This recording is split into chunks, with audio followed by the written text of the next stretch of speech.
Neviem si predstaviť, čo vám to napadlo, zúčastniť sa na dnešnom zasadaní.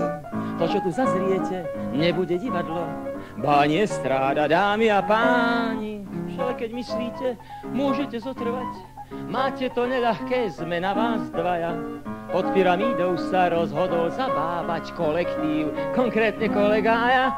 V krátkosti vám predstavíme rozhlasovú domácnosť. Výnimoční hostia padnú za obeď aj dnes.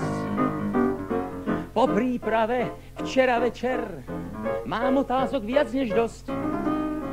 Kým kolega pri klavíri prednostní jazz, naše už tradične rezervované uvítanie vás zastihlo na už tradične rezervovaných miestach, vážení prítomní. Nuža a vás ostatných na rozhlasových vlnách šírených vysielačmi Slovensko 1, Slovensko 2 a Praha.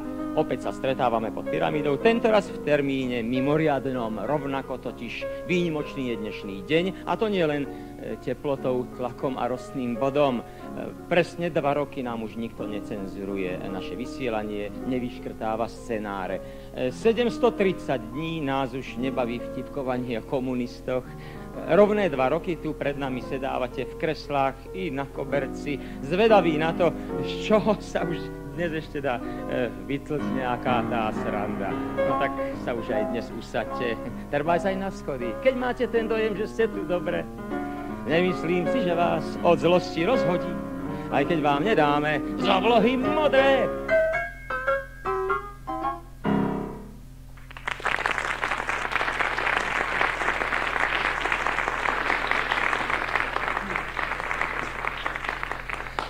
Dlho som si lámal hlavu, aký, taký slogan by som uviedol ako špecifický podtitul dnešnej pyramídy. Až si na to samozrejme vôbec neprišiel. Áno, ale to je môj bežný tvorivý postup. Našťastie sa chytila rozumu a zaujímavá vec svojho redaktorka tejto relácie. To je zvláštne. Áno, oznámila mi, že ak máme pod pyramidou uvítať ľudí, okolo ktorých sa to v novembri hýbalo a ktorí hýbali novembrom a chceme pritom zostať štýloví, mali by sme dnes rokovať pod rozvinutým transparentom s nápisom Všetci prezidentovi muži. Tak predsa aj u nás taká menšia aféra Watergate. Neuhádol. Dokonca ani ten malý, sa volá Hoffman s Redfordom, nestoja za dverami. Nie? Na dnešnú zostavu by nestačili, vážení. Tvoria ju totiž naozaj muži Václava Havla, konkrétne opory prezidentskej kancelárie, menovite kancelár knieža Karel von Schwarzenberg, hovorca prezidenta republiky Michal Žantovský, osobný tajomník prezidenta Alexander Neumann, poradca prezidenta Martin Bútora, pracovník sekcie pre vnútornú politiku Rudolf Rúžička, doktorka Jarmila Bohatová z branno-bezpečnostnej sekcie, šéf protokolu Egon Dittmar, jeho slovenský náprotivok, teda vedúca protokolu prezidentskej kancelárie v Bratislave Simona Bubánová. A keďže pána profesora Kuseho tu dnes nemáme, tak za šéfa bratislavskej kancelárie prezidenta môžem aspoň v tejto chvíli označiť pána Miloša Žiaka, ktorý je jeho zástupcom.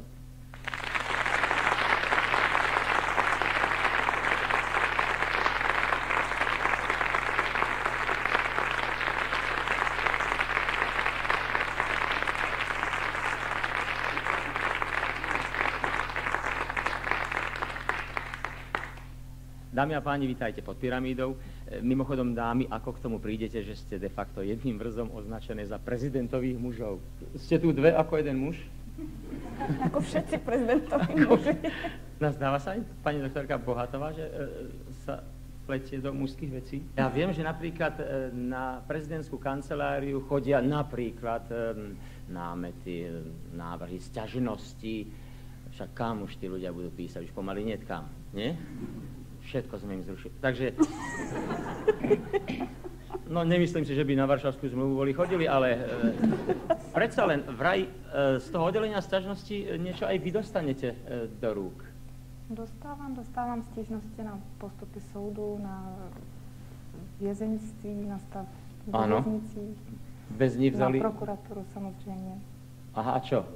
Vzali väzni trošku ako moc do svojich rúk? Ako sa to prejavuje? Čo ste napríklad od nich také? No, ku příkladu, poslední takový větší balík byl, že ve věznici chybí záchodový papír. No a čo? No, pán prezident... A nejako žiadali niečo, nejakú nápravu? Žádali zaslat. Ale ja tak neviem, či odhadnem správne, ale vy nedistribuujete. Nehovorím, že práve tento artikel, ale až taká tá kancelária veľká, že by bola, sklady si neviem predstaviť. Domáhali sa do toho nejak dokonca tvrdo, alebo len tak jemne? No, někteří vyhrožovali i hladovkou. Moment, počkajte, ale to teraz niečo si neprotirečíte. Keď držia hladovku, na čo im je záchodový... No...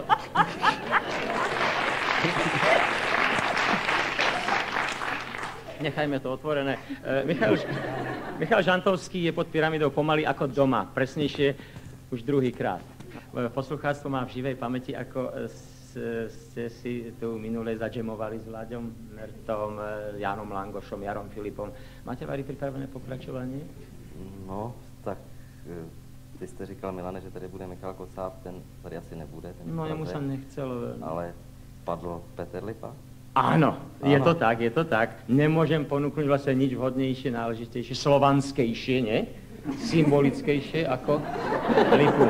Peter, si privítaný, vychválený, poď sa odvďačiť.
Vďaka, Peter, už to na moju dušu bolo potrebné. Oživili si to tu. Vidíš, ako to každý pochopil a nikto nerozumie. Hovoril som si, no, kto už skúsenejší mi môže pomôcť, kto taký, čo sa nerozklepil ani pre takmer kompletnou prezidentskou kanceláriou. Som dobre uvažoval, nie? Áno, dobre, ja som sa v poslednej chvíli rozhodol, že to budem spievať po anglicky, lebo takého Slováka si som neurobil, že som to musel trošku rozrušiť. No nehovor, že je originál v bulharčine. Nie, je to originál, je to. Je to, no takto je to, tá. Boogie Down sa to volá. To up som si len vymyslel. Pán Neumann, vaša prítomnosť ma zaujala, tuším, najviac. Vaše meno nie je nijak prudko známe a ste to pritom vy, kto strávi s prezidentom republiky vraj aj 20 hodín denne. Zvládnete to? Zvládnu. Dáme to sice práci, ale zvládnu. Si nejak fandíte. No, a čo vlastne taký osobný tajemník musí robiť, no z toho, čo môžete prezradiť? No, tam je ten problém už názvu té funkce, on je to tajemník, čili tajemství. Ano. Tajný. Aha, Ja preto teď viem, nevím právě, keď UV malo až 4 tých tajemníkov. Mi je jasné, prečo nikto nič nevedel. Ne, ale co se týče toho, že jsem s panem prezidentem tak dlouho, tak dokonce i jakási komornická funkce. No, komorník. Víte, to sa mi páči. To má taký historicko, taký, nie? Nádych. Čo ostatní? Máte dojem, že šéf hradu je s vami spokojný, alebo máte ešte rezervy? Aha, pán kancelár dokonca prisvieča, ale neviem, čoho sa to týka. No, že zajisté asi do konce naší práce šéf nebude docela spokojený a nesmí být spokojený. Protože kdyby on a my by byli jednou spokojení s tou práci, kterou vykonáváme, tak už bychom byli na špatné cestě. Aha, takže mierne nespokojný musí byť. A ak si zase pozor, aby nedošlo, viete, až takej, že ja viem, prečo nie druhý. Kéžby. Obľúbenú tému načal pán Žantovský. Pán Butora, vy si myslíte, že naozaj zastanete tú svoju prácu takto, alebo priznáte sa aj vy k rezervám? Nie. To není vždy veľmi dobré, lebo toto je taká počúvaná relácia a federálny minister financií by mohol zistiť, že keďže je rezerv ešte veľa, treba znižiť rozpočty. Aha. Ja mám taký dojem, že bude sa najlepšie spýtať vášho vedúceho. Nie? No, ako chcete, mohli ste to zvládnuť sami. Keď myslíte, ja mám aj na toto prostriedky. Pod pyramídu vchádza prezident Českej a Slovenskej federatívnej republiky, pán Václav Havel.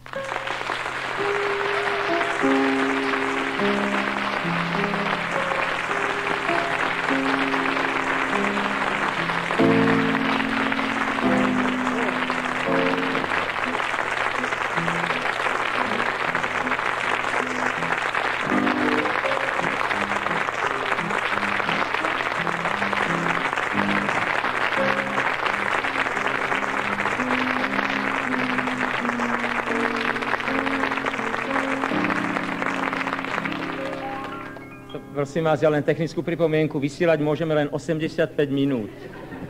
Tie potlesky dávkujeme.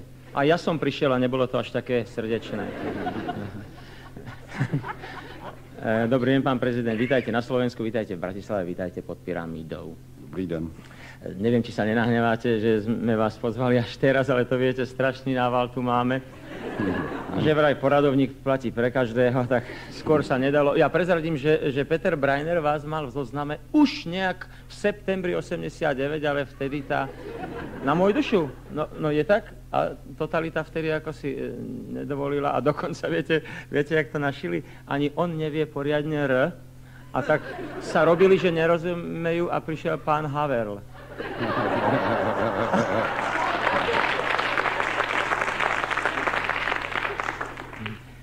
Takže ste spokojní, že ste tu aj teraz, lebo ja veľmi.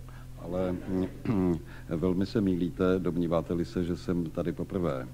Já jsem pod touto pyramidou byl už v roce 88, myslím, a ocitl jsem se tu za velmi zvláštních okolností. Tady měla koncert Joan Baezová v Bratislavě. Aha. Pozvala mě na něj, já jsem jel ze své chalupy na ten koncert, policie se nějak dopátrala, že tam jedu, sledovala mě a já měl jedinou informaci, že bydlí v hotelu Forum a že to je novostavba uprostřed Bratislavy. A tak jsem jel a věděl jsem, že mě asi za jízdy těžko zatknou, ale když budu někde moc se zdržovat na chodníku nebo na chodbě nebo podobně, hrozilo nebezpečí, že mě třeba seberou, abych nemohl se s ní setkat, jít na její koncert a podobně. A jel jsem a viděl jsem moderní budovu ve tvaru obrácené pyramídy, tak jsem zastavil a utíkal jsem dovnitř, aby mě nemohli sebrat, že? A s tím, že se jaksi uchýlím pod ochranná křídla této zpěvačky, utíkám dovnitř a běhám a najednou mně došlo, že to není hotel. a ta policie velice zneklidněla, protože ona se domnívala, že jedu do hotelu Forum a teď najednou jdu do rozhlasu. A ona měla pravděpodobně pocit, že snad chci vstoupit do vysílání nebo něco podobného. A zároveň měla, nevím, jaké měla příkazy, nicméně podařilo se mi z té pyramidy opět uniknout a Joannu Baezovou opravdu najít v hotelu Forum a najít tedy hotel Forum. No tak ono, situace se takmer opakovala a zase ste sem behli a zase vás skoro zobrali až na to, že to bol húf novinárov tento raz. No práve tu žasneme, aká veľká musí byť tá prezidentská kancelária, čo viem, koľko stolov a tak, keď sa tam toľkýto pomestia, a to vraj ešte nie sú všetci. Ja vám poviem, to vládnutie musí byť podľa mňa pomerne jednoduché, keď toľkýto ľudia na vás robia, nie?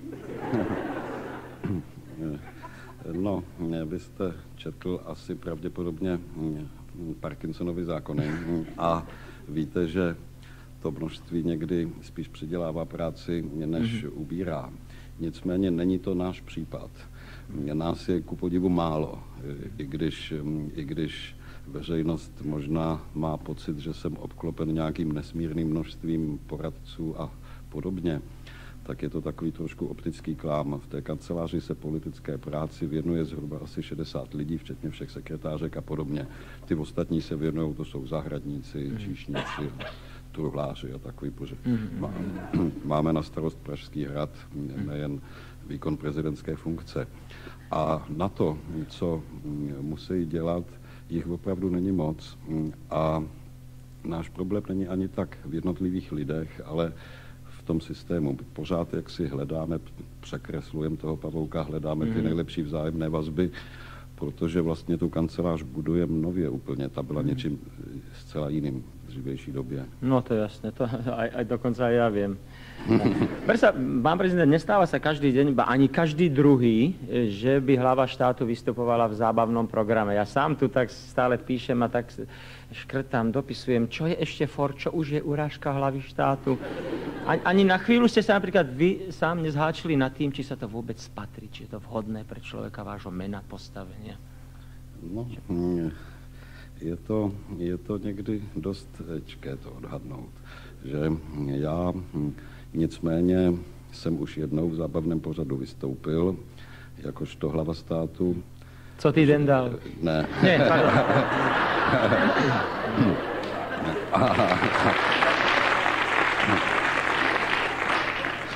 Tam jsem byl dokonce dvakrát, ale já jsem vystoupil v ryze zábavném pořadu v Silvestrovském, kde jsem líčil jakousi historii svých krátkých kalhot.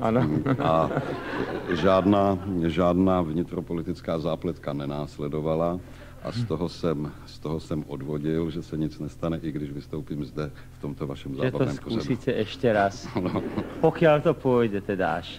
Človeka by asi nikdy nemal opúšťať, humor sa hovorí. Je to však vôbec možné pri súčasnej takej tej, no poviem to mierne, rozkolísanej vnútro i zahranično-politickej situácii?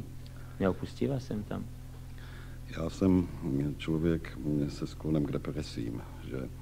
A nejlepším lékem na ty deprese, když už mi připadá situace moje i země, v jejímž čele stojím, když mi připadá zcela beznadějná, zcela bezvýchodná, tak nalézám nejlepší řešení v tom, že si dělám ze všech a především sám ze sebe legraci a najednou mi to dodá energii vládnout vesele dál.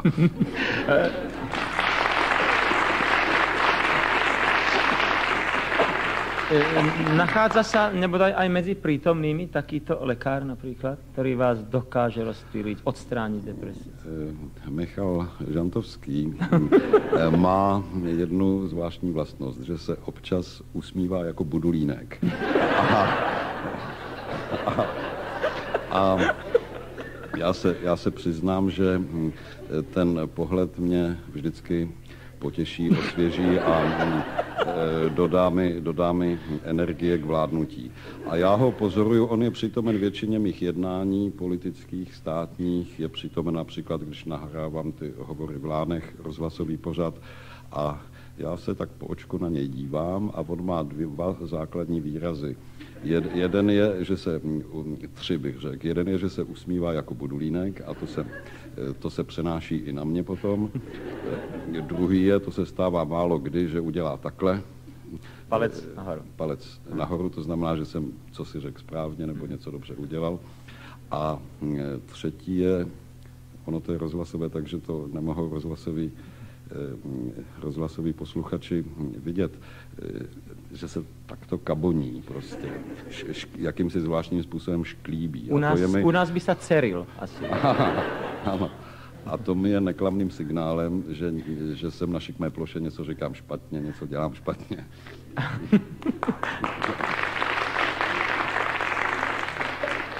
No tým ste vlastne aj to už ohodnotili tento svoj personál, kto by si zaslúžil prémie a kto by mal pridať. Zrejme všetci ostatní, no. Mimo jiné, teď jsem se podíval na Michala Žantovského, co říká tomu, co jsem o něm říkal, a zašklíbil se. Ja som sa kabonil. Pán Butora, vy ako poradca, trúfnete si vôbec radiť človeku, ktorý má nespočetne doktorátov, obrovskú vážnosť v očiach celého sveta, s výnimkou Bratislavy. Čo? Tak teraz má už aj bratislavský doktorát. No hej, no tak ale viete, to sa nerozdáva na mítingoch. Chvala Bohu. Pán prezident práve spomínal tú historku s Joan Bezovou, tak si to tak dávam dokopy, že za tých posledných 10 rokov na to Slovensko sa veľmi často nedostal, lebo vlastne nemohol. Takže ja tak zažívam spolu s ním, ale toto som mu nepovedal, čo teraz poviem, ja tak zažívam spolu s ním, ako keby to bolo také nové osvojovanie domova, lebo aj Slovensko je domov človeka, ktorého vlastňuje Československo. Takže keď mám akože tak trochu vážne na tú vašu otázku odpovedať, tak nejak asistujem alebo sprostredkúvam to ospojovanie si toho slovenského domova, ktoré je, myslím, oveľa pestrejšie, než to niekedy sa v Prahe zvykne vnímať. Takže v tomto, hádam, viete byť aj pre prezidenta nepostrádateľný. V tomto mu máte určite čo poradiť. Takých by nás bolo. No, a čo ostatní? Pán Rúžička má v referáte styk so všetkými stranami a hnutiami. Je to pre vás dostatočne vzrušujúce miesto? Když si mám vybrat mezi veľkou stranou a malou stranou, tak je to vzrušující. Aha, tak mne len povedali, že styk s 100 stranami som nevedel, že zase sa schyluje k totalite, že už len dve. Vždy len jedna. Lepšie ako jedna teda. Podľa mňa je vôbec najdôležitejším človekom v takej dôležitej ustanovizni, akou je prezidentská kancelária, šéf protokolu. To je totiž osoba, ktorá sa vie pohybovať a jednať na najvyššej úrovni, vie, čo sa kedy na hrade môže a keď tak ako, ovláda chod všetkých ceremoniálov, jej prítomnosť predchádza trapasom. Opísal som vašu pracovnú náplň dostatočne podrobne. Môže odpovedať pani Lubánova i pán Dittmar. To sú pražskí a bratislavskí šéfovia. Já myslím, že jste to popsal celkem správně, ale zapomněl jste... To jsem z knižky jednej. Já se také dívám do knížek, protože vědět všechno a nikdy si nebýt jistý, ale to nesmíme nikdy dát najevo. A ono to může vypadat, že naše starosti jsou o to, zda vidlička je vpravo a... Nebo počkejte, jak to je. Počkajte, teraz nie som si istý, či nie, fakt naopak, ale to, no, ja si myslím, že máte dôležitejšie úlohy. Ale sú prípady, že ani vy nič nezmôžete a predsa dochádza k drobným lapsusom, ktoré sa neskôr samozrejme stanú vďačným zdrojom zábavy. Takhle my se bavíme každý den, ale jinak nám na chrbát padá kdeco. Môžete povedať aj nazad, a ja rozumiem. Dlho vládla taká predstava, a nielen u nás, že hlava štátu by vlastne mala len reprezentovať. Úradovať a vládnuť by mali skôr strany, strany nie, vlády a parlamenty. A odrazu sme svedkami, že jeden jediný človek rieši tie najkrízovejšie situácie. Nebyť Václava Havla, nikdy sa tento štát nedohodne na svojom názve. Do nekonečna by sme sa škriepili ako rozmaznané deti na pieskovisku, či dohoda alebo zmluva, a napokon tuším, iba na vás bude záležať, či sa rozsypeme na niekoľko suverénnych provincií, alebo začneme aj rozmýšľať. Každý sa tuším spolieha iba na vás, no je to podľa vás normálne toto?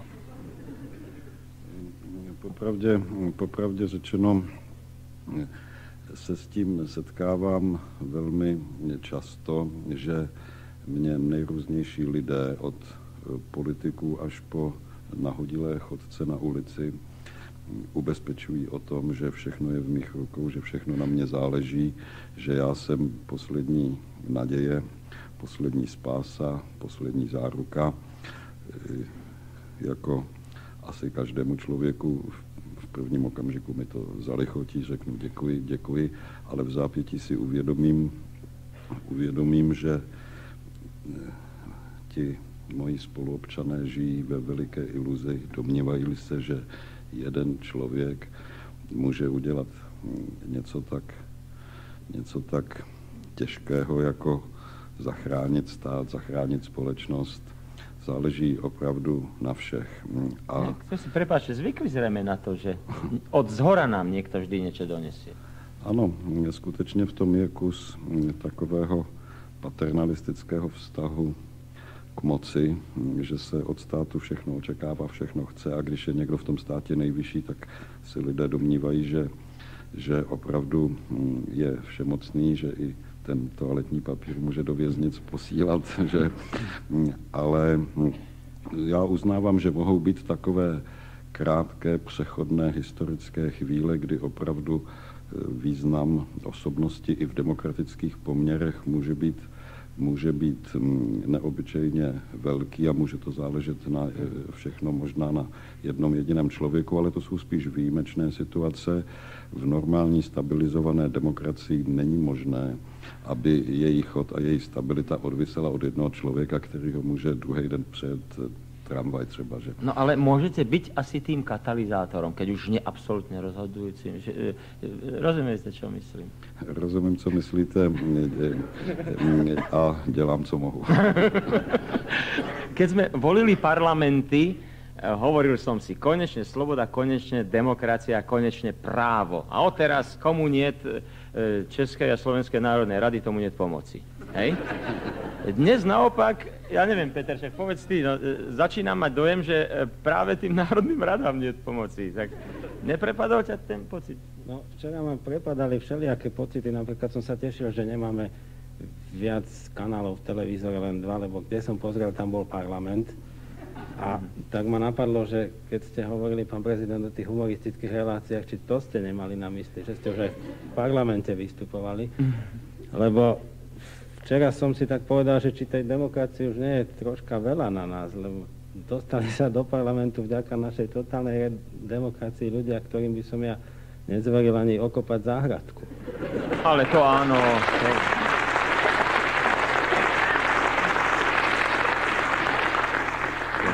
Vy jste se zmínil o tom včerejším vysílání.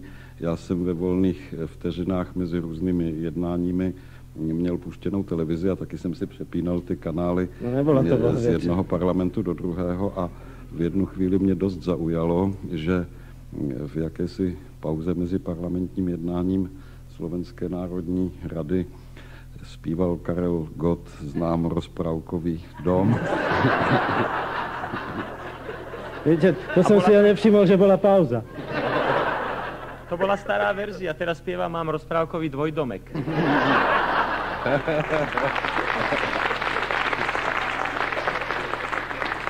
Neviem, už keď sme sa tak ako zoznámili, možno si budete myslieť, že som fakt už úplne strelený, ale mne to jedno, ja som zvyknutý. Mám totiž návrh, ktorý ste určite ešte nedostali. Keby opäť raz zvíťazila ľudská naivita a štát by sa rozdelil, Nechceli by ste sa stať slovenským prezidentom?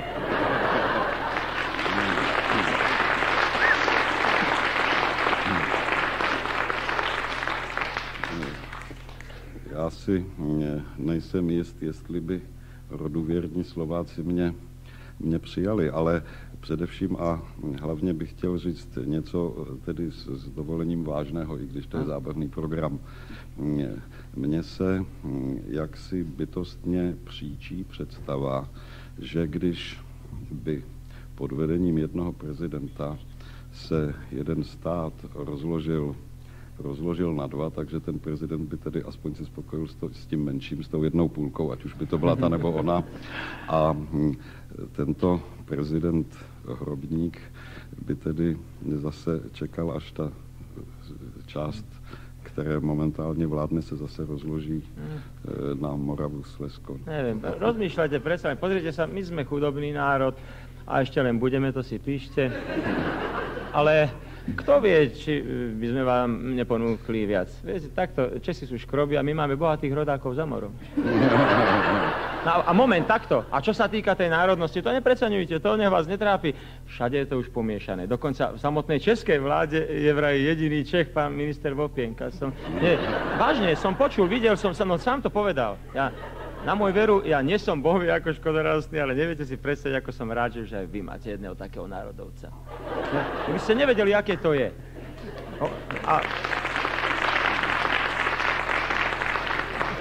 Ozaj, a pán Pithard po svojom minulosobotnom príhovore ešte nie je zradca národa? U nás by už bol. Česi, hádam, nezaostávajú. Ale zaregistroval jsem také takové tóny v českých reakcích na jeho proslov. Dosť na tom, ako som mu povedal, všetko tu stojí a padá na jedinom človeku. Tak nie, na dvoch. Áno, skoro som zabudol, u nás sa hovorí, že čo nevyriešia Havel a Kocáb je stratené. No, dosť ma mrzí, že pánovi Kocábovi sa do tej dnešnej pyramidy nechcelo. S Petrom Lipom by to bol asi parádny tandem. Nuž, ale nie je pochyb o tom, že Peter už zvládol solovo nejeden náročný part. Ten druhý dnešný je práve pred ním. Na starej ovale starého domu pod sieťou pavučín v prachu a špine ako by náhodou opretý o múr v neveľkom výklenku stál starý spinet. Zniesol som ho z povali a utrel z neho prach.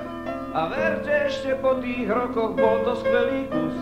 Možno na ňom hrával sám majster Johann Bach. A možno iba dajaký miestny muzikus. Možno z neho zneli tóny barokových fúk. A možno iba nudné zvuky nekonečných škál. Spinet je však dielom sám a môže mu byť fúk.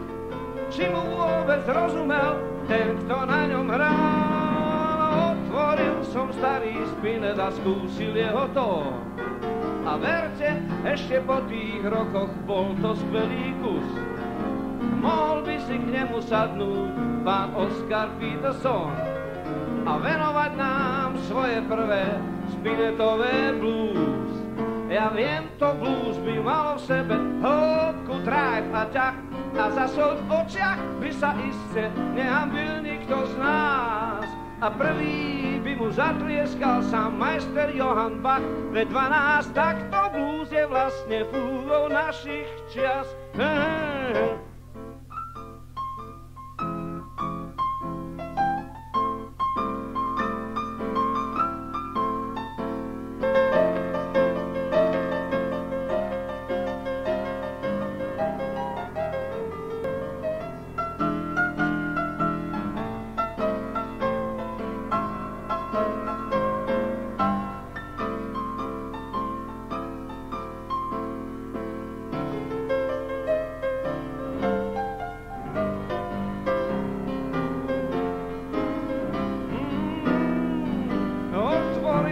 Starý spinet a skúsil jeho tón.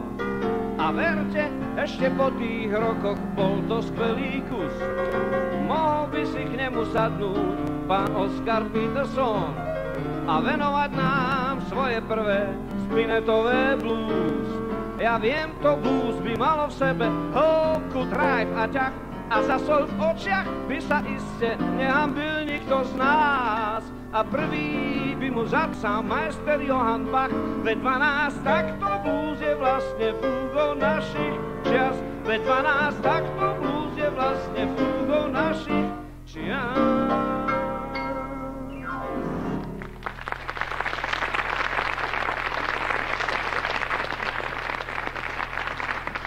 Peter Breiner, Peter Lipa a skladba s názvom Spinetové blues čili chvíľu oddychu dnešnému výnimočne vzácnemu zoskupeniu hostí. Program zvaný Pod pyramidou navštívil prezident republiky Václav Havel s osadenstvom svojej kancelárie.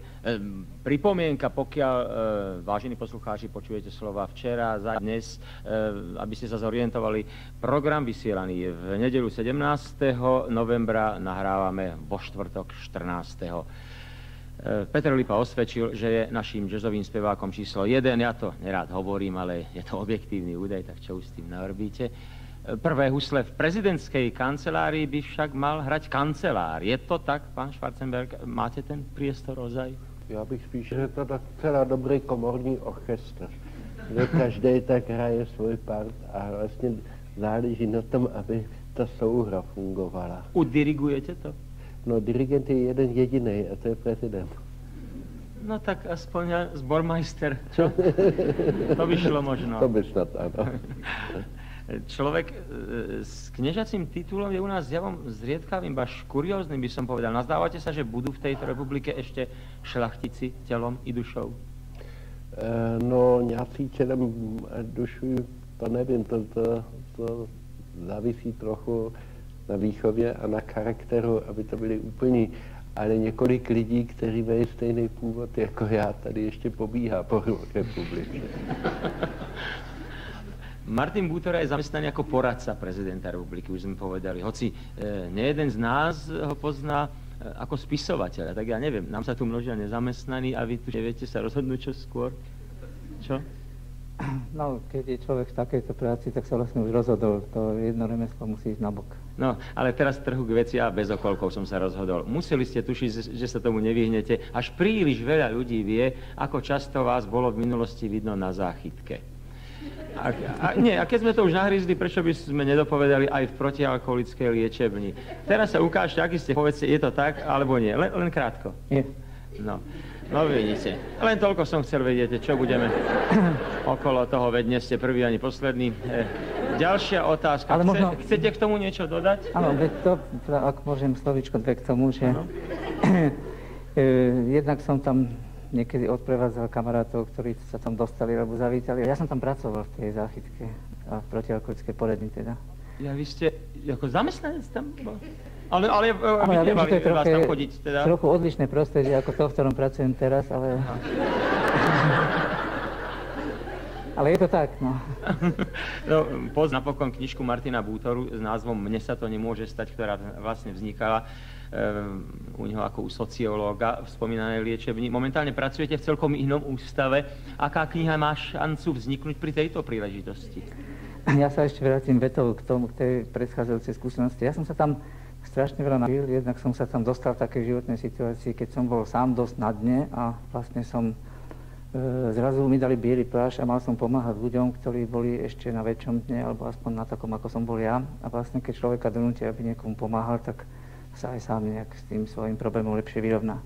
Ale 3 vety som sa tam naučil. A možno, že súvisia tak troška s dneškom, že zdravotníci zvyknú deliť pacientov na dobrých a zlých. A medzi tými tzv. Zlými boli takí, ktorí by chceli mať všetky výhody z tej abstinencie, ale zároveň keby mohli aj popri tom ešte aj piť, tak keby sa dalo. Áno. Tak trošku sem tam, niečo mi to, niekedy mi to niečo tak ako pripomína. Mi to jasné. Potom tam chodili ženy, a to vždy, keď nie len v Bratislave, ale všeli kde inde, ktoré hlavne prišli a povedali, že pán doktor, dajte tomu môjmu nejakú pilulku do piva. S tým, že tá pilulka vyrieši všetko a že ten človek nebude musieť urobiť nič. A tretie, to vás možno prekvapí, že potom tam boli také kluby. A A tie kluby, hoci to boli alkoholici, alebo teda ľudia, ktorí sa z toho dna vyškriabali, tie kluby vtedy pre mňa boli také zárodky takých možno najslobodnejších diskusí, aké v 70 rokoch v Československu okrem disidentských kruhov existovali. A tá knižka nevzniká teraz, žiadna zatiaľ. Nie, zatiaľ nie. No, dávajte body dokopy. No a máme tu ďalšie otázky, ale prečo stále ja? Od našich poslucháčov, na ktorých zodpovedanie je tu kompetentný až, pričom ako poradca by ste sem tam mohli poradiť, kto by mal napríklad odpovedať. Zo srdca Slovenského národného povstania nám píšu dôchodcovia. S tou lokalizáciou to nijak nezveličujem. Ich klub sa nachádza v Banskej Bystrici na sídlisku SMP, ulica 29. augusta 33. No, 44 by bolo lepšie. No. Dobre, niekoľko otázok za všetky. Nie je prezidentov poradný zbor v podstate štvrtou vládou? Ne. Vôbec ne. Ďalej, dobre, však mne to stačí. Nie, mne to stačí, len im, aby to... Môžeme ešte k tomu? Nie. Dobre. Trikrát nie by už mohlo aj dôchodcu, hádam. Je pravda, že v záujme vnútropolitickej stabilizácie na Morave bude sídlom prezidenta aj hrad Buchlov? Vie o tom niekto niečo? Bohužel na to nemáme peníze.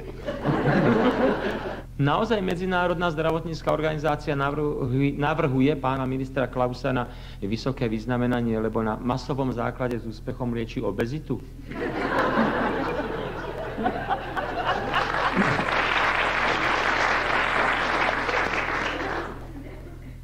Tlieskate, odpovedať treba. Neviete nič o tomto? Sú správy, ktoré sa na hrad nedostanú. Že by to pokútne dostával? No nič, no a... Nemôžeme to potvrdiť a nevyvrať. Jedna celkom na záver odo mňa, pán Bútara. Čo poradíte pánovi prezidentovi po odchode odtiaľto? Ja by som chcel, aby ešte niekedy prišiel pod pyramídu a možno trošku veselší ako dneska. No, ďakujem, aby už som sa bál, že zabudnete, ak sme sa dohodli.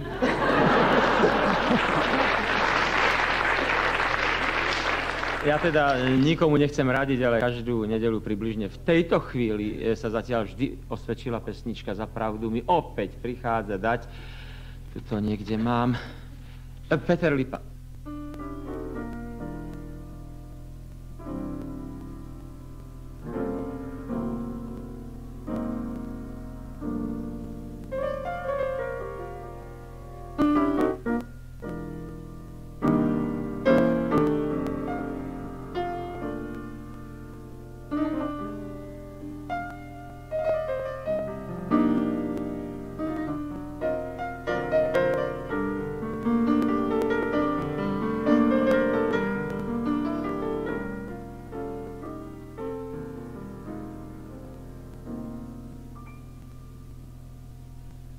Shadow of your smile when you are gone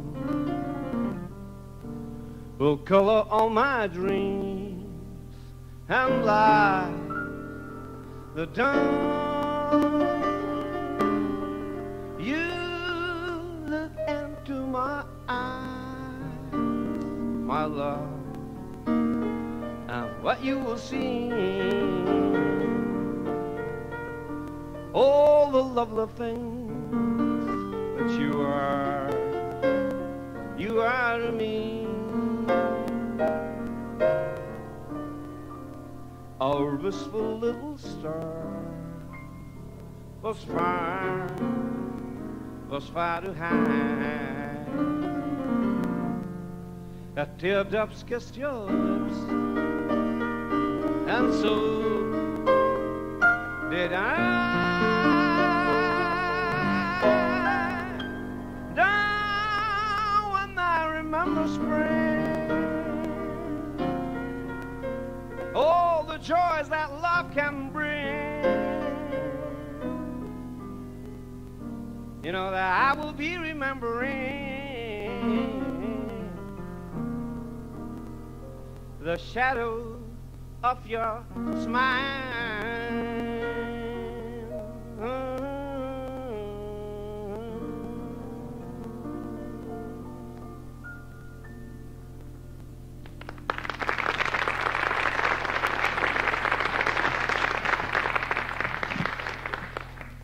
až teraz som prišiel na to, že som zatiaľ ani jednu otázku nepoložil nášmu obecenstvu a naozaj je komu klásť. Pýtam sa, čo by ste poradili nášmu pánu prezidentovi, keby ste vy boli na mieste Martina Bútoru, poradcu? A neokúňajte sa, prvý muž tejto krajiny zažil už v Bratislave aj posledných ľudí Slovenska, aspoň čo sa kultúrnosti týka, vy tu vyzeráte minimálne na horných 600. Tak do toho, čo radíte? Čo radíte vy? Napríklad, tu pán v prvom rade. Alebo vážne. Nech sa páči. Ja sa domnievam, že bolo by potrebné mať nejaký štáb vytvorený, ktorý by všetky tie polopravdy, nepravdy, dezinformácie sústreďoval a zabezpečoval na príslušných vládnych orgánoch, v ministerstvách a príslušných miest, kde majú odpovede, promptné odpovede v médiách, v televízii, rozhlase, v tlači. Lebo dezinformácia sa šíri, zostáva, využívajú kadejakí proste pochybní ľudia proti záujmom štátu, teda bolo by potrebné takýmto spôsobom informovať verejnosť. No len viete, tých informácií by muselo byť toľko, viete čo je, koľko je dezinformácií? Ale napriek tomu to beriem ako radu nášho prvého laického poradcu. Ešte je tu niekto, kto by chcel sa pasovať za poradcu v tejto chvíli? Podám. Nenechám si pre seba. Áno? Nech sa páči. No, ja by som odporúčala, neviem, či mám pravdu, že aby sa viacej starali o zdravie pána prezidenta.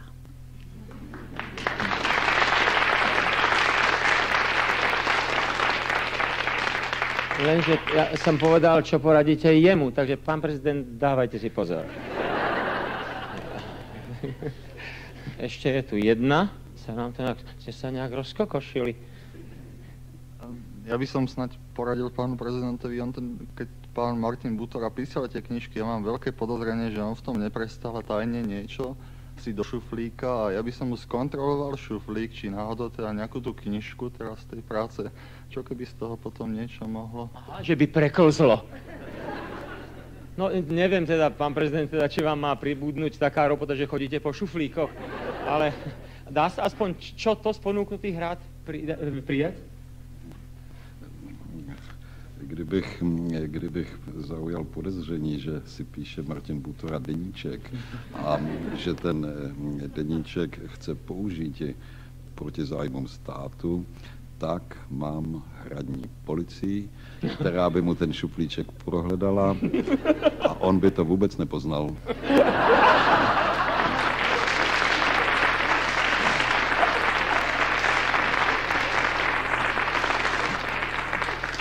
Martin znervoznil, ale to je možno náhoda.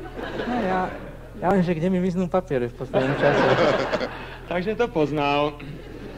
Pán prezident, ale toto bude ostré. To až neviem, či vôbec povedať, alebo ak povedať, tak ako, aby skrátka, aby sme predsa len zachovali určité, viete, nie všetko sa dá úplne priamo. No a zatiaľ, čo to obchádzam, som aj zabudol, čo som vlastne chcel. A už viem, poviem to priamo. Nie každému panovníkovi vedia ľudia okolo neho povedať pravdu do očí, najmä keď je nepríjemná. Títo vaši ľudia výnimkami? Zásadně žádám své spolupracovníky, aby vždycky nejdřív řekli ty špatné a pak ty dobré. A že to je takové z hlediska dramatického lepší pořadí. A vy se za to na nich nenahňaváte? Ani len v kútiku duše?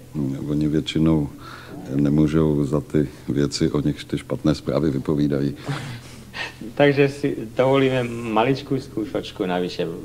Vážení naši pozerajúci sa poslucháči, kladiem vám všetkým ešte jednu otázku. Čo sa vám nepáči na našom pánovi prezidentovi? Ale pozor, keď sa nikto neprihlási, buď ste neúprimní, alebo hneď v tejto chvíli musíme pána prezidenta vyhlásiť za svätého. To prvé by ma mrzelo, to druhé by nás strašne zdržalo.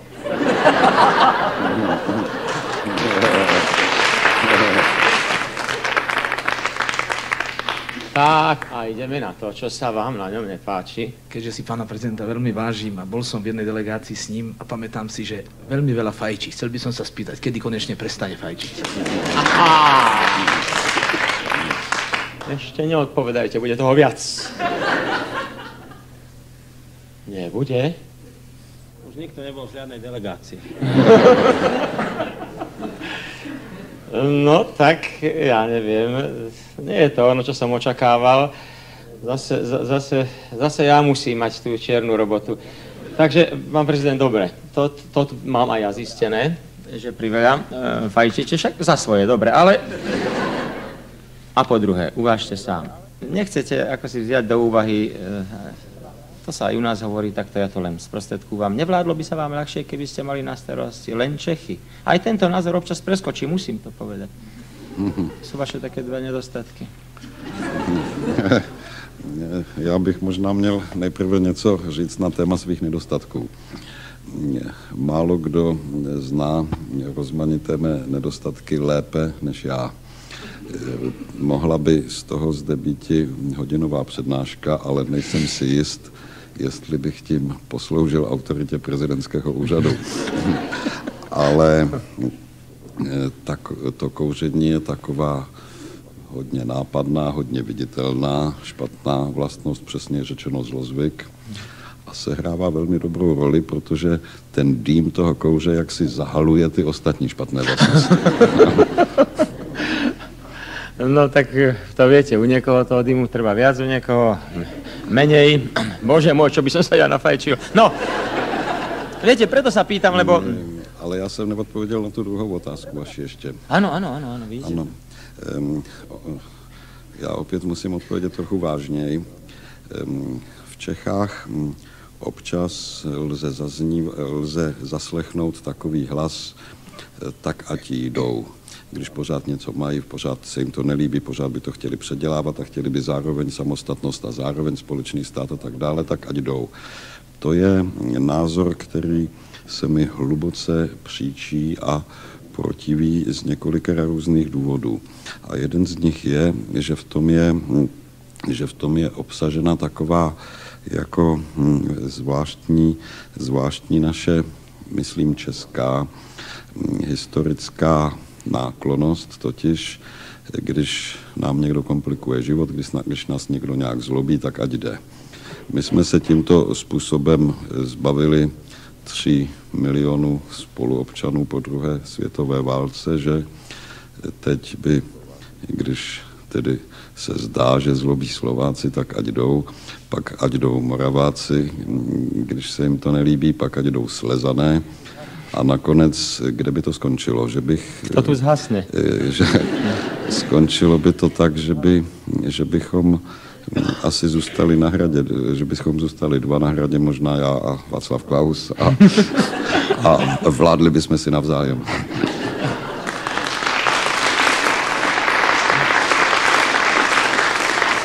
Ja som si len preto dovolil tú otázočku, lebo neviem, či vám toto tu ešte vôbec stojí za to v tom štáte. Neviem, či sa vám už dostalo do uší, ale samostatnosť žiada už aj východné Slovensko a nepatrne upravené vyhlásenie jeho hovorcov mám dokonca pred sebou. Táto iniciatíva nie je už tak celkom neznáma, ale keďže viem, že slovenskú tlač poznáte v Čechách len zo starých povestí českých, považujem za potrebné oboznámiť vás s ňou. Pravda, východňarčina je oriešok aj pre Slováka, nie je to ešte pre zemne koruny, ale pokúsim sa to preklenúť. Hej, vy v tej Bratislave. Hej, vy v tej Bratislave. Hola, hola, vy v tej Bratislave. Tá, co ste še už na čisto zošadeli, abo co? Nič nerobíce, ale mítingujete a revece na raty. Čo ste sa zvláznili, alebo čo, nič nerobíte, len mítingujete a strašne kričíte. Nic neděláte, pouze scházíte na mítinzích a příšerně ječíte. Ta šebene myšlice, že my výhodňare budeme na vás robiť. Si vyhodte z hlavy, že na vás budem pořád dělat.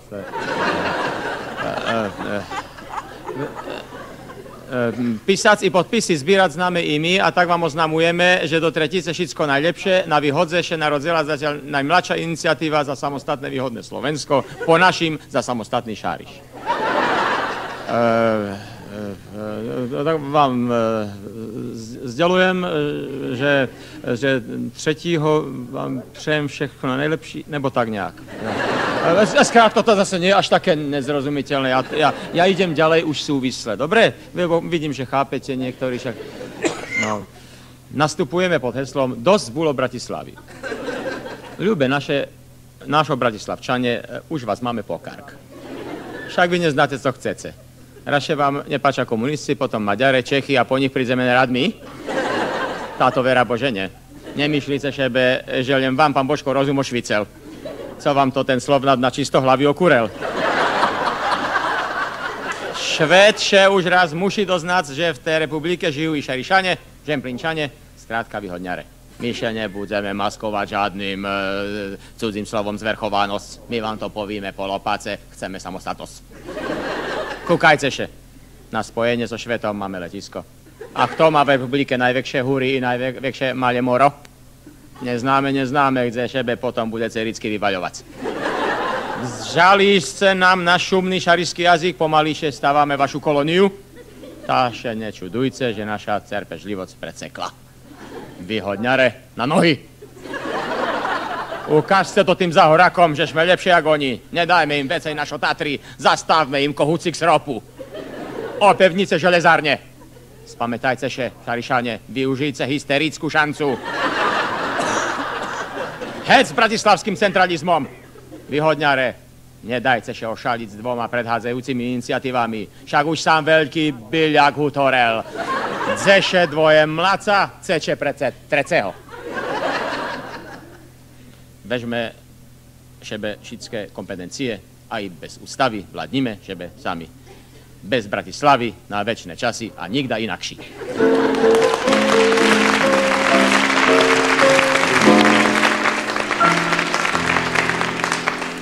Bombónik kvôli vašej ceste na východ, pán prezident.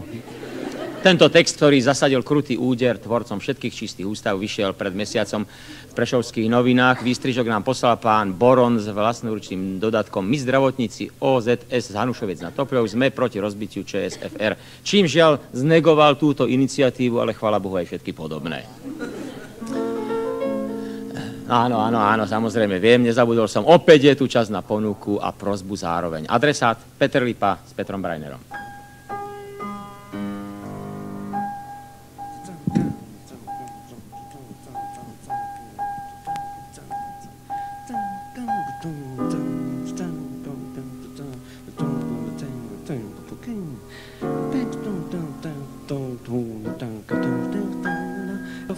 Že v tejto sambe platí stále jeden tón, ako predísť toľkej hambe, že mám k tomu tónu sklon. Trochu vyššie spievať môžem, ako vtáček z oblakov. Aj tak mi to nepomôže, znie to stále rovnako. Ty si ešte príliš mladá a preto máš veľmi rada tóny, rozličné tóny. Už sa nesmieš na mňa hnevať, takých tónov môžem spievať tóny, to boli oni. Radšej sa však vrátim k tónu, čo mi k srdcu prirástol. Totiž, uver tomu, potrebujem ako sol. Každý vršok zleziem za ním, tento tón tak krásne znie. A raz si ho spolu sami zaspievame dvojhlasne.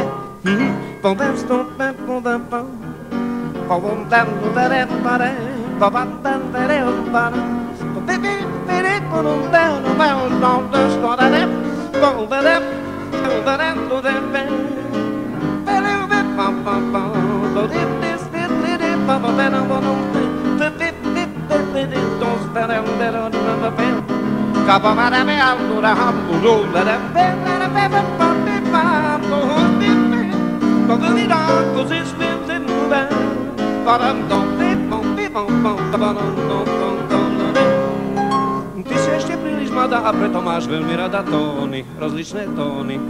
Už sa nesmieš na mňa hnevať, takých tónov môžem spievať tóny, to boli oni. Radšej sa však vrátim k tónu, čo mi k srdcu prirástol. Ja ho totiž, uver tomu, potrebujem ako sol. Každý vršok zleziem za ním, tento tón tak krásne znie. A raz si ho spolu sami zaspievame dvojhlasne. Aha.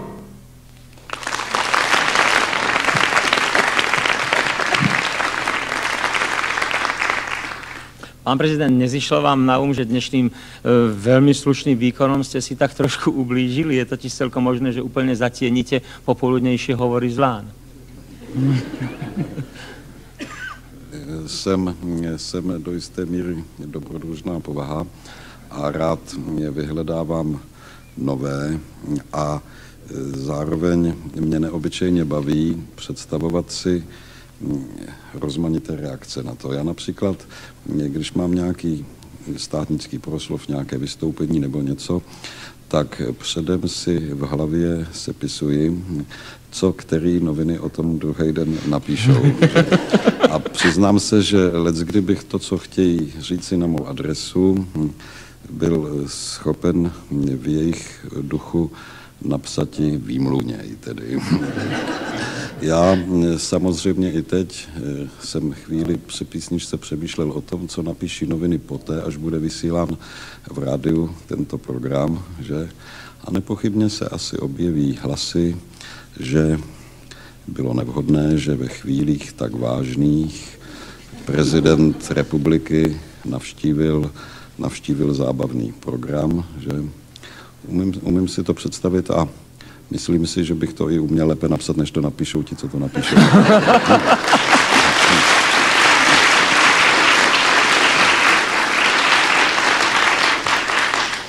Napokon, ja neviem, no, ja vám strašne fandím, ale nemyslím si, že ste jediná hlava štátu, ktorá nepokazí žiaden žart, žiadnu dobrú náladu. Máte už známych v týchto kruhoch, nie? Kto medzi nich patrí? Ozaj, poohovárajme trošku medzi takých, povedzme, prezidentov či iné hlavy štáty, ktorí takisto nežijú len z toho, že sú namosúrení a hlava plná problémov. Já jsem zavedl určitý nový zvyk, který dosud v protokolech, pokud vím, asi nefiguroval, totiž, že různé významné politiky nebo hlavy států, které nás navštíví poté, co večer skončí ta veliká oficiální večeře, pozvu do hospody. A tu hospodu přepadneme a tam někde stojíme u výčepu, dáme si pivo, nebo si sedneme, nebo se i bavíme s nahodilými návštěvníky té hospodky a musím říct, že dosud nejen, že žádný z těch politiků neodmítl tuto nabídku, ale všichni ji uvítali. A navíc musím říct, že někdy jsme si v té hospodě řekli důležitější věci než při těch oficiálních večeřích. A já si nemyslím, že by se hodilo, abych já tady se pokoušel o charakteristiky jednotlivých státníků a říkal, který je veselější, který nemá smysl pro humor, který je škarohlíd, který je fouňa nebo podobně. To by opravdu jaksi nebylo kolegiální k mým kolegům, hlavám státu, že nicméně společné mají všichni to, že vždycky s úlevou vezmou jakoukoliv příležitost aspoň na chvíli vystoupit ze stereotypu těch oficiálních povinností, že uvítají rádi každou příležitost, kdy mohou odložit tu rošafnou, vážnou, moudrou tvář vladařskou a kdy se mohou bavit o zcela obyčejných věcech s někým, že... No, tak to práve si ja hovorím, že to by bola strašná nuda celý život len o tej vysokej politike. A aj tak sa spolu tak bavíte? Prepáčte, že tak ako doliezam, ale mňa to tak zaujíma, keď vás fotografujú a rozprávate, viete, a držíte si tie ruky, nikdy nepočuť zvuk, viete? A že keď už prestanú fotografovať, tak sa dá s nimi aj tak, že čo aj o ženách? Asi načúvajú tam, čo? Já si vzpomínám, že docela nedávno jsem s jedním prezidentem, kterého nechci jmenovat, a s jedním ministrem zahraničí, kterého nechci jmenovat, že jsme se tohoto tématu dotkli. A totiž v souvislosti té, že jsme se shodli na tom, že naše vysoké funkce připoutávají ženský zájem jakýmsi zvláštním způsobem a že ty funkce přišly trochu pozdě.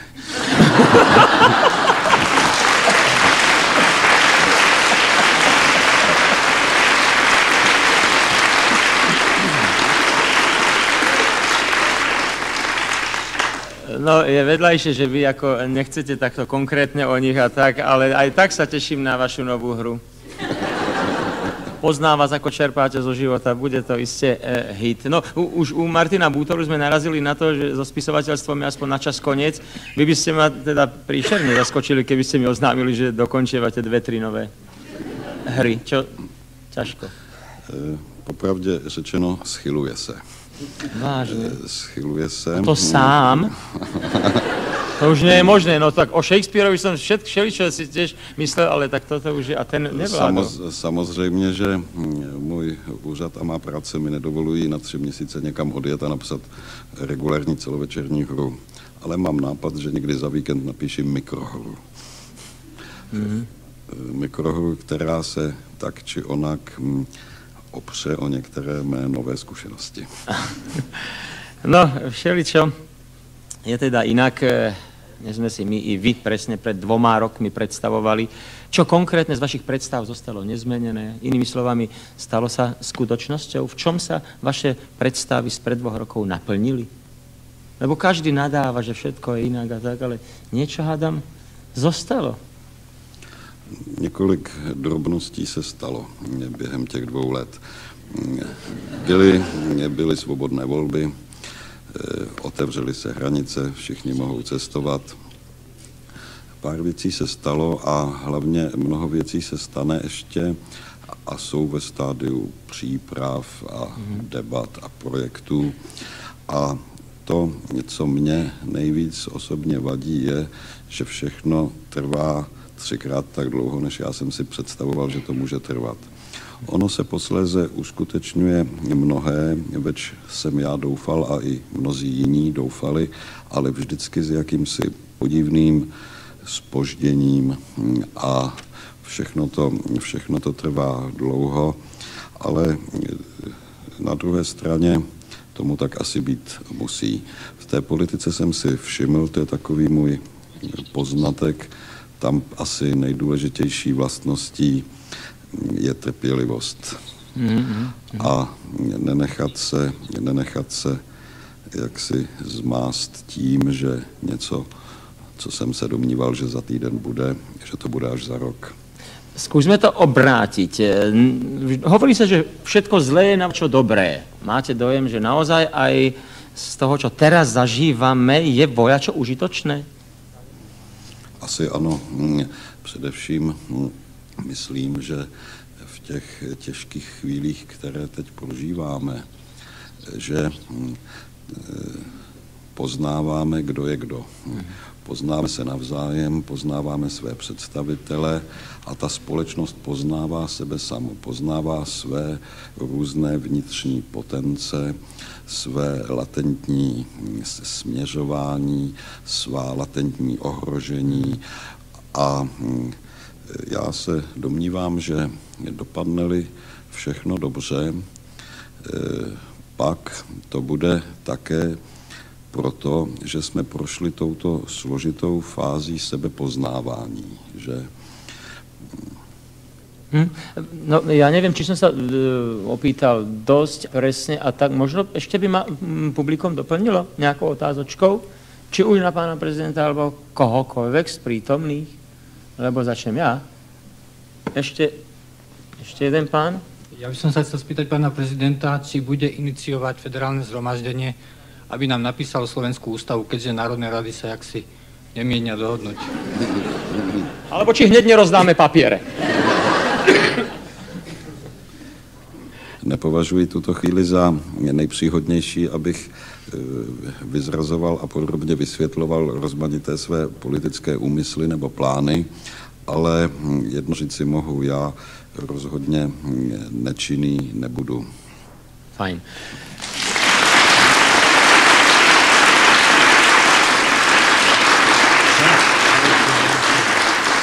Vlastne len pred niekoľkými dňami sa stala skutočnosťou i prezidentská kancelária na Bratislavskom hrade.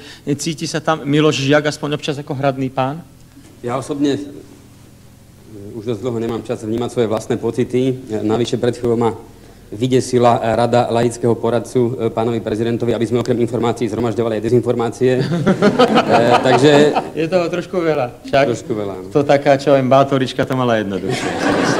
Keď hovoríme o hradných pánoch, o kolegoch vašich a tak. No, nebýva vám smutno, že prezidenta máme na tom našom hrade len občas požičaného a že by vari bolo lepšie mať vlastného? Mne sa teda aspoň vidí, a možno nie len mne, že my, Slováci, prezidenta máme.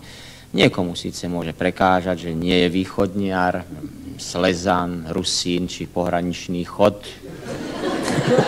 že sa nenarodil na Žitnom ostrove, že nezakladal Maticu, že ani v Českobratskej cirkvi nie je, tuším, zapísaný. No, každému nevyhoviete, a to bož pri narodení, keď má človek iné problémy. Dokonca je čudné, že toto všetko inteligenciu v Amerike, v Moskve, dokonca ani v Normandii nejak nezaujíma veľmi. Ja si však hovorím, nemusím rozumieť všetkému. Tohto človeka nemienim ospevovať len preto, že je to hlava štátu a že ma práve počúva. Počúvate ma? Vieme o ňom, že má aj chyby a nedostatky. Určite má. O niektorých viem, ostatné vypátram. Počul som, že ho uctieva celý svet. Asi má. Prečo? Mne stačí, že je to normálny človek, že sa vie zasmiať dokonca aj na sebe, že sa môžeme smiať s ním a že sa mu preto všetko asi nikto nesmeje za chrbtom. No kedy to bol naposledy taký prezident? Ja si ako si nespomínam.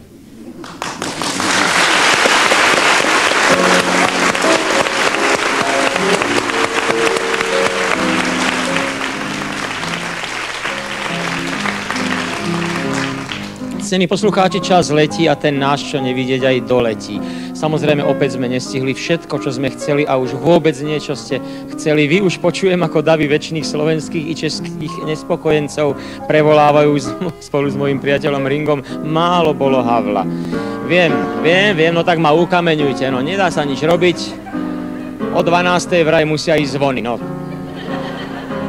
Ďakujeme za pochopenie tvorcom i verným poslucháčom relácie. A propos tým, že nám umožnili dnes vysielať, naprogramovali pre vás Pyramídu výnimočne 2 týždne po sebe. Za dnešnú návštevu ďakujeme pánovi Václavovi Havlovi a jeho ľuďom.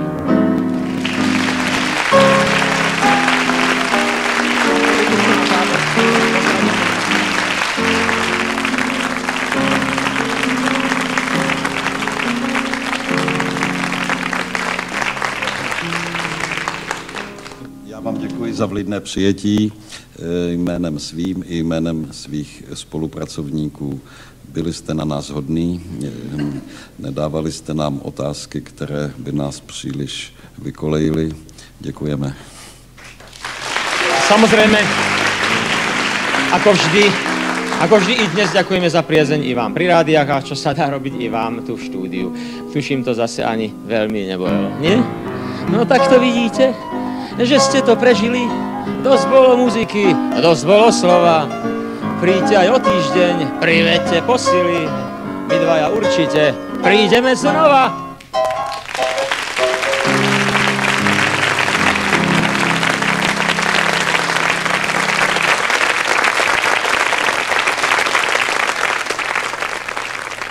Vážení poslucháči, počúvali ste mimoriadne vydanie relácie Pod pyramídou, ktoré autorsky pripravil a uvádzal Milan Markovič. Pri klavíri mu asistoval Peter Brajner. Redakčne pripravila Elena Vacvalová, hudobná spolupráca Eva Kiapešová. Po zvukovej a technickej stránke vysielanie zabezpečili Ľuboš Klásek, Zdeno Halamík a Ivan Mihál. Produkcia Gabriela Nemetová, asistentka réžie Zora Kosírová. Réžiu mal Štefan Manžár.